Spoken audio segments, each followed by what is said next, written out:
Thank you.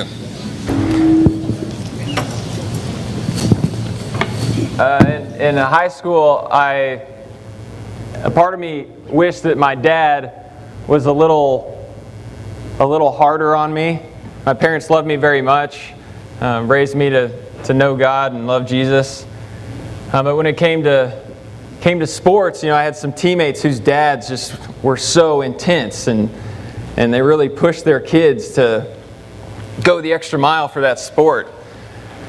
And my problem was I knew no matter how I played, my dad would love me anyway. And so that's kind of how I feel tonight. I don't know how this is going to go. We'll talk about how I got to this point this very second as part of my lesson. But I can't think of a better crowd because no matter how bad I bomb, I know you guys are going to love me anyway. So if you were a tougher crowd, I might have prepared more. I'm a pretty simple-minded guy, so humor me for a second, and I want you to think, pretend like you're hearing about this word faith for the first time. Like it's a brand new word you haven't come across before, like you're understanding me. So you're completely fluent in English, but for some reason the word faith you haven't learned yet. And you start reading Hebrews chapter 11, and this all-star list of people who had this thing called faith, and it seems pretty important. By faith, a lot happened. And if they happened once, they could happen again.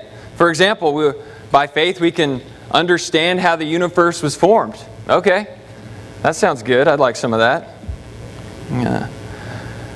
I could be commended as righteous. Okay, nice.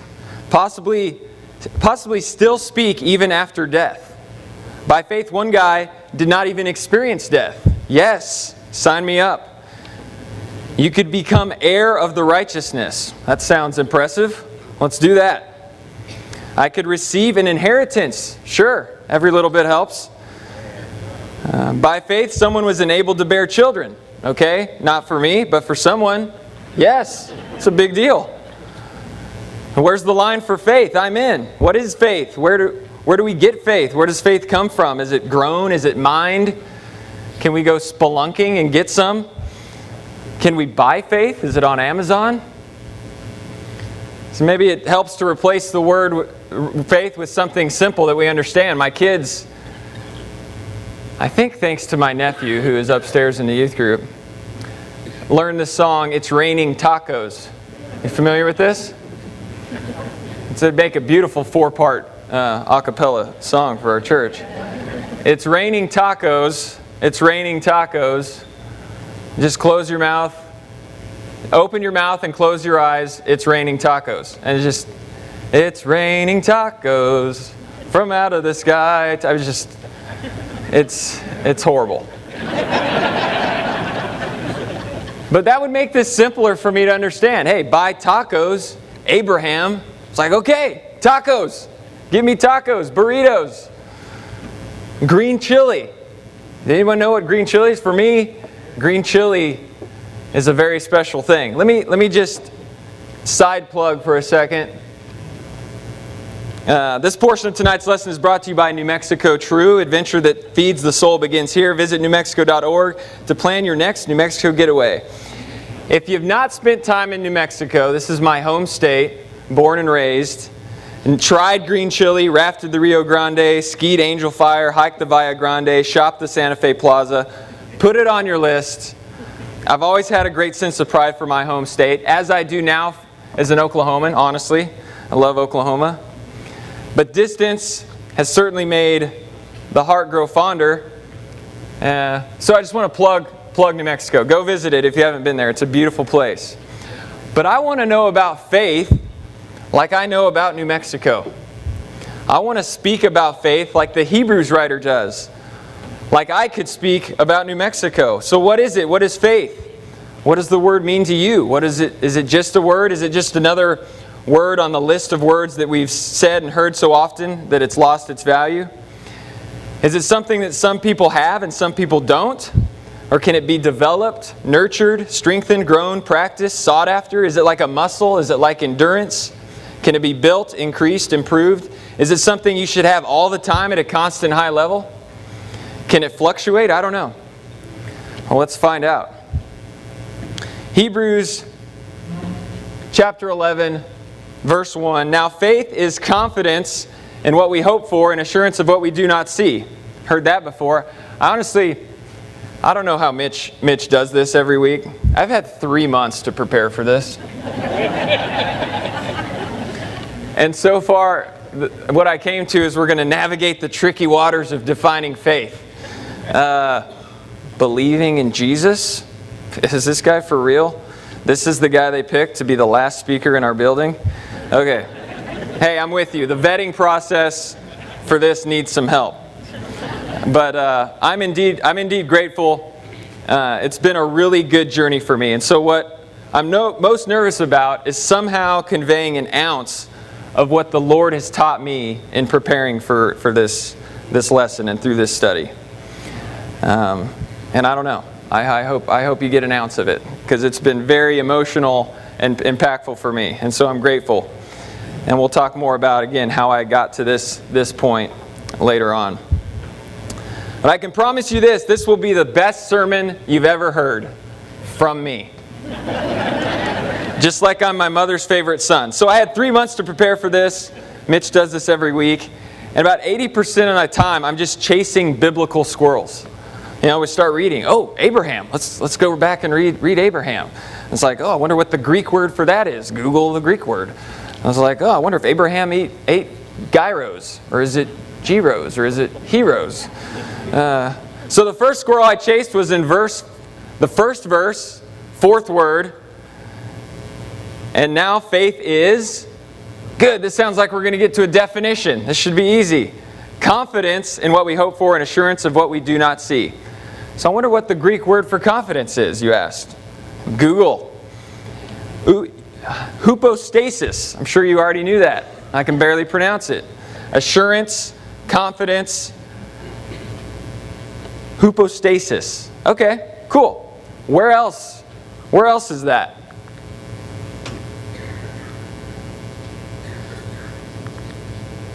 Well, it's earlier in Hebrews, chapter 3, verse 14. We have come to share in Christ if indeed we hold our original conviction firmly to the very end. Okay, hypostasis, confidence, conviction. They both start with a C. Man, this exegesis stuff is easy. Where else is it? Hebrews chapter 1, verse 3. But we'll read 1 through 4. Maybe, if I hold this at just the right angle.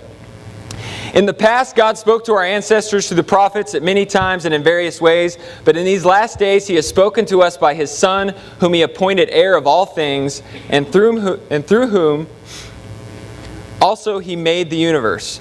The Son is the radiance of God's glory, the exact representation of His being. Hypostasis. What? That doesn't start with a C. That's not the word confidence or conviction. Sustaining all things by His powerful word, after He had provided purification for sins, He sat down at the right hand of the Majesty in heaven, so He became as much superior to the angels as the name He had inherited is superior to theirs.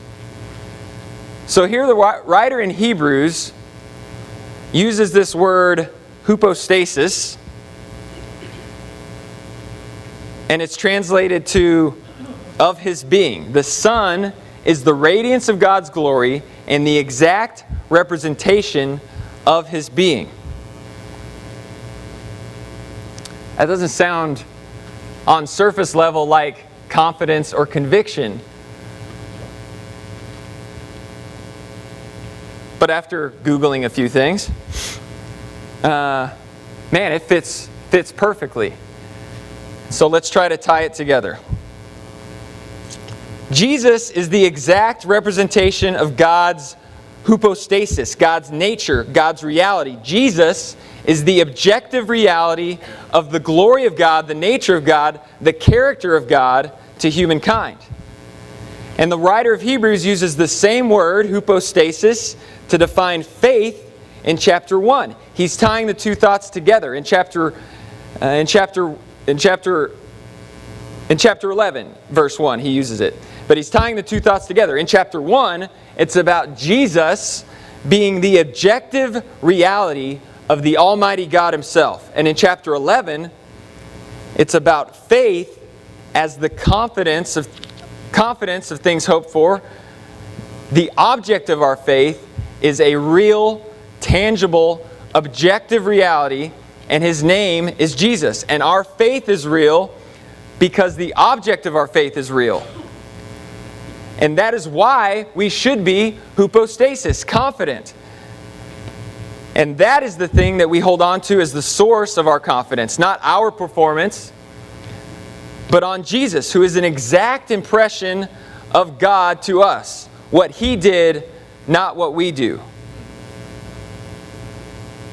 I'm almost not smart enough to understand that.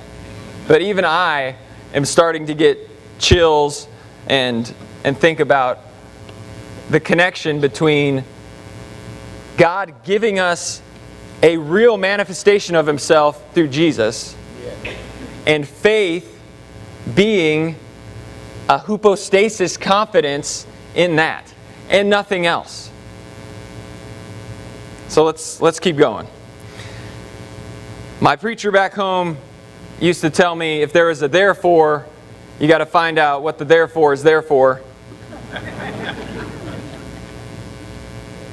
This doesn't start out with therefore, but chapter 11 starts out now in faith. So we're transitioning from something. So I think we should go back, and this is the squirrel part. Man, you could just do this all day long, which is amazing.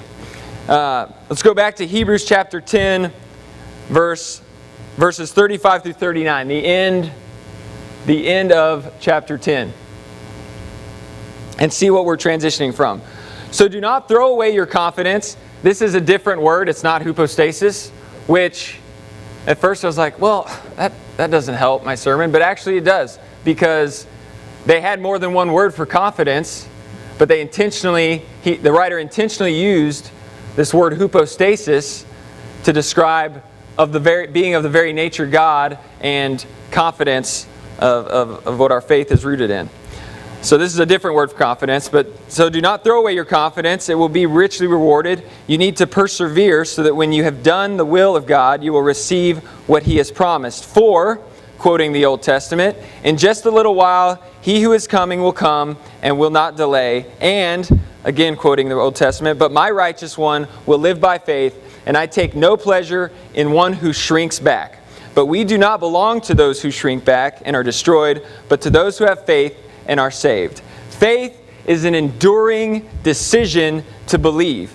And you have to keep believing, despite struggles, despite doubt, persecution, our own flaws, despite moral failures.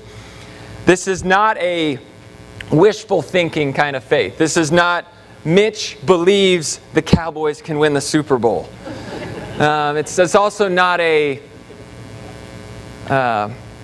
an intellectual resignation, like I believe this must be true as the only logical alternative. No, this is a different kind of faith. The writer here is grounding faith in belief, confidence, conviction, assurance, boldness in the reality of what Jesus has done, and our belief that Jesus has done what is necessary, and that's it. And that we continue in that belief. We have a believing loyalty to what Christ has done, and that is what salvation is all about. So from Hebrews chapter 10, this faith doesn't shrink back, is what jumped out to me. And this theme of confidence, conviction, assurance, it's throughout Hebrews. Chapter 3, verse 6. But Christ is faithful as the Son over God's house, and we are His house, if indeed we hold firmly to our confidence and the hope in which we glory. In chapter 3, verse 14, I read it earlier, indeed we hold our original conviction firmly to the end. Therefore, in chapter 10, verse 19, therefore, brothers and sisters, since we have confidence to enter the most holy place by the blood of Jesus. Not confidence in what we are doing, not confidence in our performance, not confidence in what we don't have, not confidence in that we don't have any questions or wonder what's going on. It's a confidence, a tenacity, a persistence, a believing loyalty in what Jesus has done on the cross, which is the basis for confidence. Not something, again, that we've done, not something we wish for, not something we sort of default to because we can't see a better alternative. It's a confidence in something done for us. Again, it's not something we can do or even fully understand. It's a faith that doesn't shrink back. And so that's the quality in all the examples we will see in the rest of chapter 11. As we follow through this hall of faith, as it's called, all these people have struggles, suffering. Some have pretty heinous moral lapses, doubt. The common thread is that their faith persisted and didn't shrink back. So let's look at these examples and think about the struggle, their suffering, and the mistakes of these faith all-stars.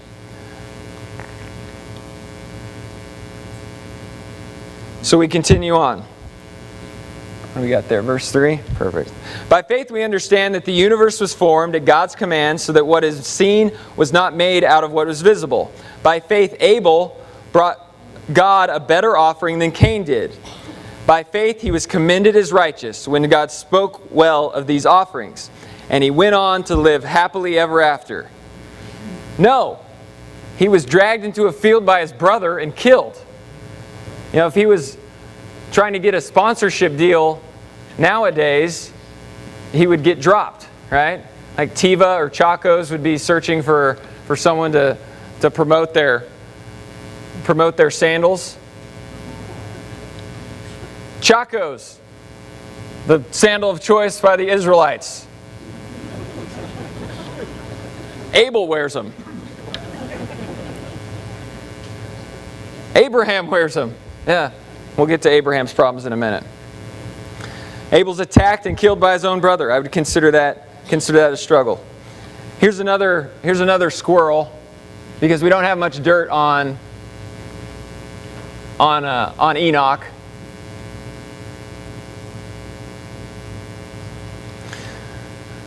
But there's a good side point here in verse 5. By faith Enoch was taken from this life so that he did not experience death. He could not be found because God had taken him away. For before he was taken, he was commended as one who pleases God. And without faith it is impossible to please God, because anyone who comes to him must believe that he exists and that he rewards those who earnestly seek him. So this jumped out to me because the writer's connecting faith and pleasing God. And in turn, pleasing God is connected with drawing near to God and seeking God.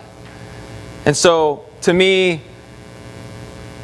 the writer is telling us that pleasing God is relational, involves having a relationship.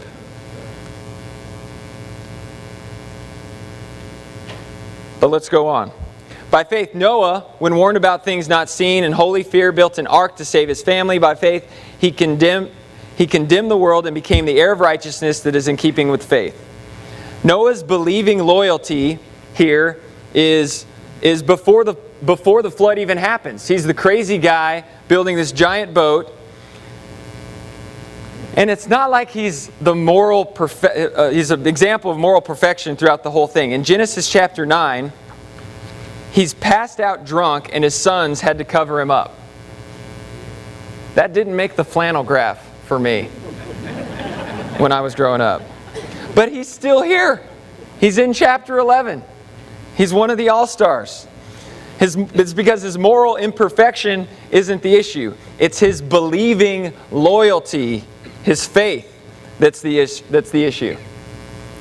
By faith, Abraham, when called to go to a place he would later receive as his inheritance, obeyed and went. Even though he did not know where he was going, by faith he made his home in the promised land like a stranger in a foreign country. He lived in tents, as did Isaac and Jacob, who were heirs with him to the same promise. For he was looking forward to the city with foundations, whose architect and builder is God. And by faith even Sarah, who was past childbearing age, was enabled to bear children, because she considered him faithful who had made the promise.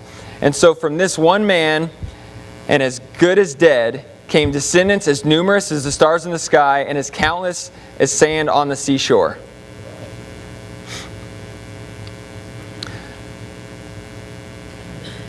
And this is where I was supposed to make the sandal joke. I made it too early.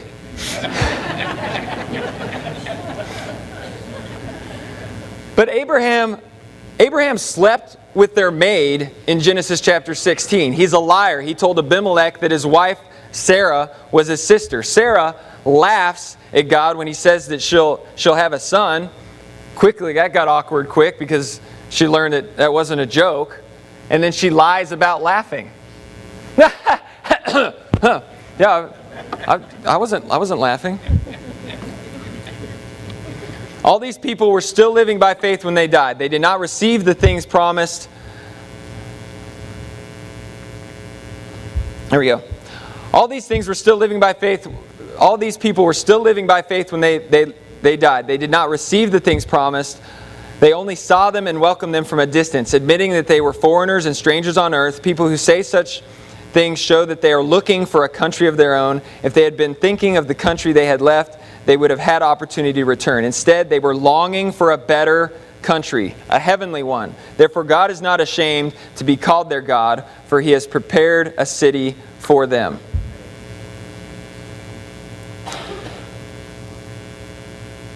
You can go ahead and get the video ready. A preacher met with a woman who had been diagnosed with an aggressive cancer. And it didn't look good. It wasn't good. And so they got to the point where she needed help. She needed help planning her funeral. She was a widow, no kids. And so they picked out the outfit that she wanted to be buried in and made all the arrangements. And she told the preacher, you know, what I really want to make sure happens is that when I'm laying in my casket and the church family's saying their goodbyes, I want to be holding a fork. Okay? To which the preacher thought, that's odd. Sure, no problem. Why a fork? Well, she said, after every meal we had as a church family, after weddings, graduation parties, potlucks, people would come around and clean up our main dish, and they'd say, keep your fork. And I knew something better, dessert, was coming.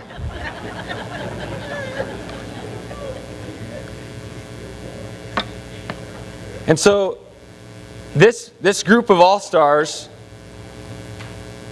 they were looking forward to something better. They knew they were longing for something better. They knew something better was to come.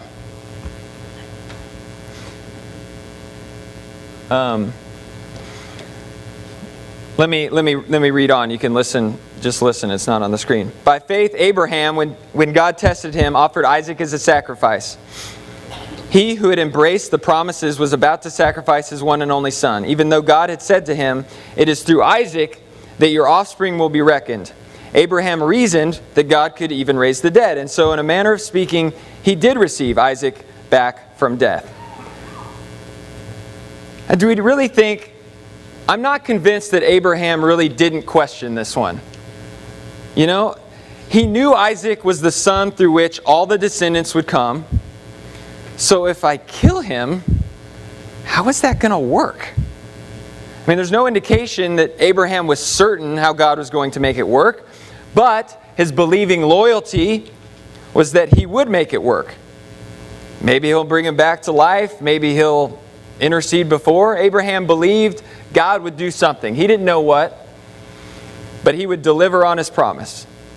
And if we go back to Genesis chapter 22, they get to the place where the sacrifice is going to occur, and then Abraham says to his servant in verse 5, "Stay here with the donkey while I and the boy go over there. We will worship, and then we will come back to you." I think up to this point, I had been taught or thought that he was just kind of saving face. Like, I don't want the boy to know I'm about to go kill him. But maybe he was just so certain that God was going to take care of it that Zach, I got this thing I got to do, but don't worry, we will worship, we will come back to you. So maybe he's not lying here. He believed God would do something, and that's the point the writer in Hebrews is wanting to convey. You're going to have questions. You will have moral failures, but believe. Just believe. Believe God will do what He said He will do. What God said He will do is that He will give you eternal life, will make you part of His family based on what Christ did on the cross, His resurrection, His ascension. Believe that God is content and satisfied with what He and Jesus agreed to do. And that is the basis for our confidence, our hypostasis, not, again, on anything we do. For the sake of time, we won't be able to unpack all of chapter 11. There's a lot in it. But let's watch this video together. I was born in South Sudan. We have simple life, but we are very happy. Until I was 6 years old, when my life completely changed. The place that we know that was peaceful turned out to be chaos. Soldiers were pulling kids away from their families. I remember my mom was really holding me very, very tight. This big soldier ripped me from my mom and dragged me as I was like crying.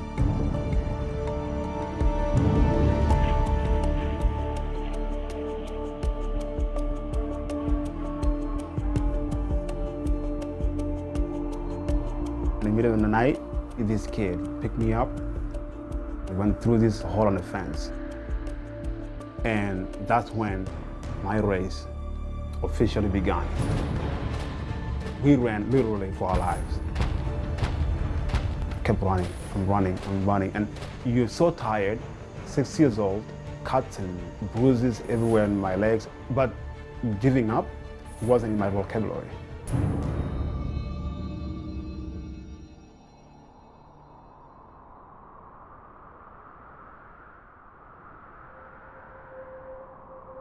One day, when I was 15 years old, there was something called Olympics on TV. The 400 meters was run by an American athlete named Michael Johnson. He was running so fast. He went to the podium, received the gold medal. And that's when I realized I want to run as fast as that guy for that country one day.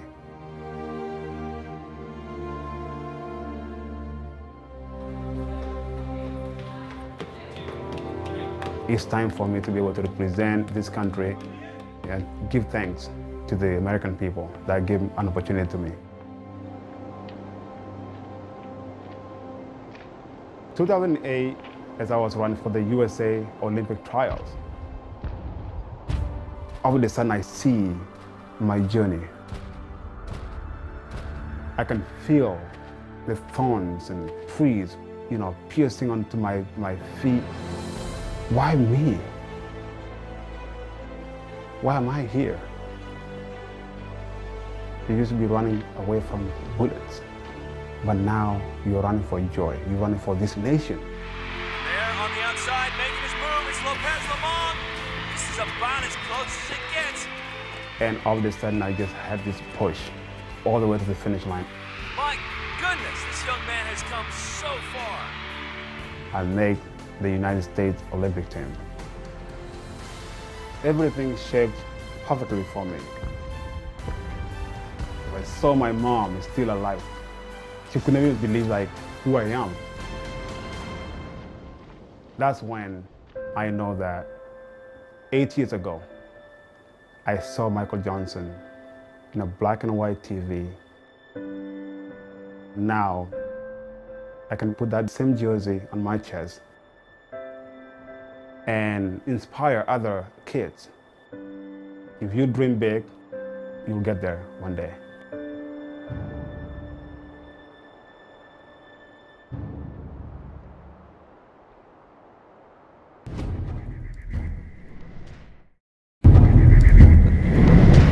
What a remarkable story.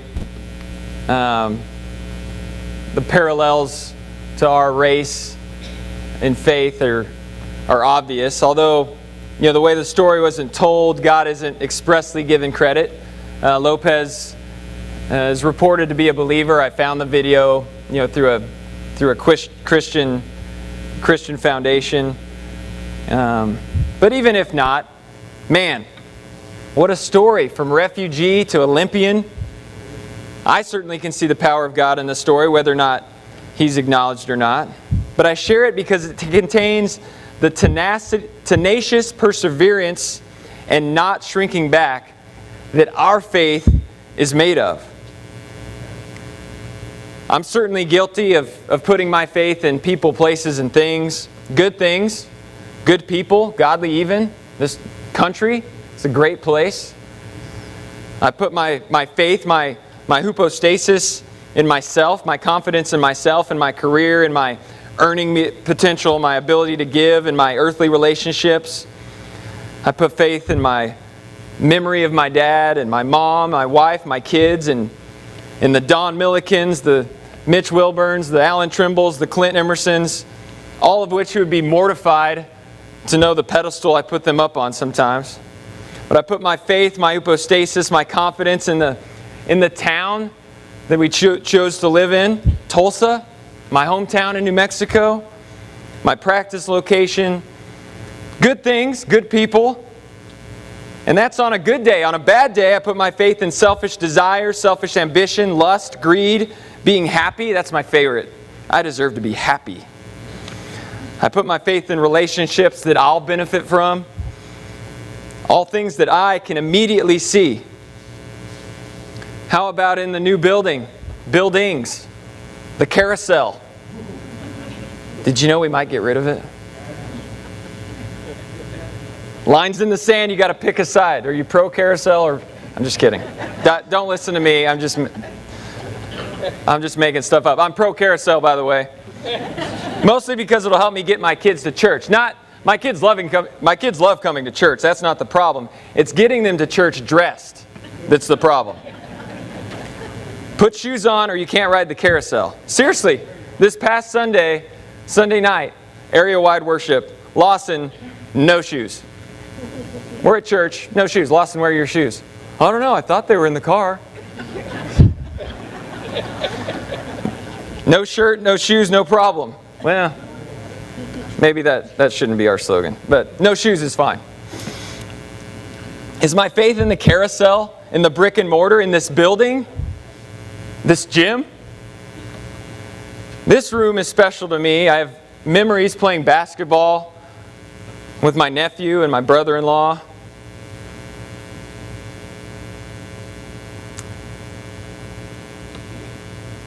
And we had a hope. I mean, they lived right across the street, so close to church. I mean, it can't get any better than that. And yes, I know the a cappella song, I'm Born and Bred, Church of Christ, or my kids know the song. No, you can't go to church, as some people say. It's the common terminology we use every day. You can go to a building, that is something you can do, but you can't go to church because the church is you. The bass hits that part. I know all the a cappella songs.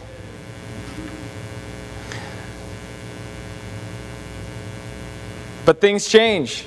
Address change, heart change, family struggles, family fights, divorce, sickness, another address change, second marriage, lost job, new town. Faith rooted in too many things we could see. Not enough real life, hold His hand, hypostasis in the living God, Jesus Christ. So maybe you can relate. Maybe my squirrel chasing has you thinking, I have no idea what this guy is talking about. How do we join in the real faith in Hebrews that overcomes the world?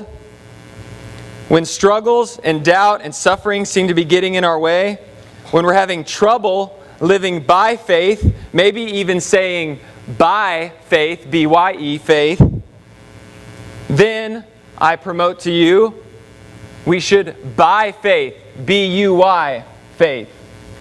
Whoa, hold on. That sounds a lot like, oh, you're earning something. Well, hang with me. Because the trail between faith and works runs both ways. Yes, hypostasis, faith, a confidence, faith, certainly will result, it has to result in works. But sometimes when it feels more like complacency instead of conviction, convenience instead of confidence, you've just got to go to work. Just get to work. And Mitch's series is challenging us to give up control. Absolutely. Give God control of your finances, your work relationships, your home relationships, your marriage. But for you control freaks out there, guilty, good news, there are some things we can control. These two things, I think we can control. The rest of it, God gets. So if you're not living by faith, maybe even starting to say BYE to faith, then these are two ways you can buy your faith back. Show up. Show up, pray up, complain up. Show up, just say yes. Publicly commit yourself to stuff. Ed Mosier to Llon Clendenen. Can you teach on Wednesday night this summer? Yes. Send. No. Undo. Publicly commit to stuff and then let God work. Take out your wallet, fork out the $0 it costs to show up, pray up, complain up. In Mark chapter 9, the father of the demon-possessed boy, immediately the boy's father exclaimed, "I do believe, help me overcome my unbelief." He wants to believe, he's somewhere in this, I believe, help me overcome my unbelief, but he's seeking God. He's reaching for Him. Because, excuse the clickbait I used of buying your faith, B-U-I faith, because you're not really buying your faith back. You're living it. That is what faith is. In the struggle, during the pain, after the failure, showing up, saying yes, despite your doubt, despite your attitude, despite your feelings, because of a decision to have a believing loyalty, show up and say yes. Acknowledge it's a gift. Yes, of course it's a gift. No, you can't earn it. I don't deserve it. Romans 12:3, for by the grace given to me, I say to everyone among you, not to think of himself more highly than he ought to think, but to think with sober judgment, each according to the measure of faith that God has assigned. The measure of faith God has assigned. The faith itself is a gift. The act of being confident in Him is a gift. Not just he himself. It's a gift, it's free. It's all, yes, God, it's all on you and because of you. But, and this is the second thing you can do to BUI your faith, read the book. 1, show up. 2, read the book. Romans 10:17. So then faith comes by hearing, and hearing by the Word of God. Swipe your invisible credit card, pay the 0% processing fee, and get in the Word. And then the sweetest thing happens. You show up despite your doubts, despite your failures, despite your struggles, despite everything. You show up. And yes, acknowledge it's all Him. There's nothing I can do to earn it. There's nothing I can do. It's all on Him. It's all Him. But I'm going to wear this book out just in case you're watching. And then the sweetest thing happens. Encouragement and pressure. I like to think the Israelites standing at the opening of the sea split apart, that a few of them had to be like, no, I'm good. Walls of water. I'm going to stay right here. But then there also had to be a few of the, dude, this is awesome. Hands wet, hands dry. Hands wet, hands dry. Hands wet, hands dry. Dude, check this out. You know, there's always that guy that no problem, just jumps right in. I would be, you guys go. I'll hide behind this bush. The Egyptians won't find me. But then as some of the group starts walking through the Red Sea, someone just hands that first guy, the hesitator, me, his kid or his satchel or something, is like, here, hold this. Come on. Come on. And you go. Social proof. The encouragement from being around other people.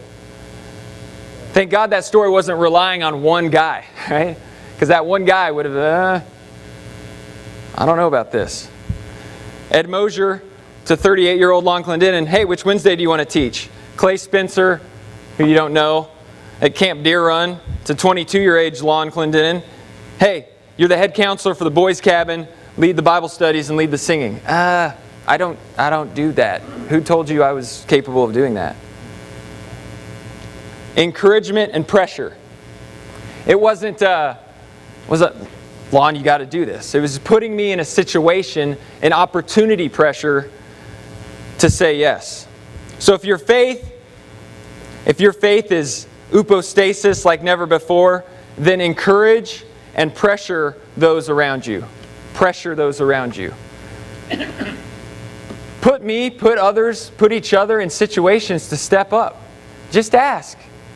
We say no, love us anyway. But put us in a situation where we might say yes.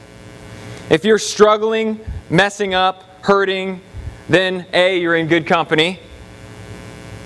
Hang on. Stay loyal to the real life faith gifted to us from a real life Savior. Keep showing up and punch the clock getting into the Word. And watch God work. And keep your fork, because the best is yet to come.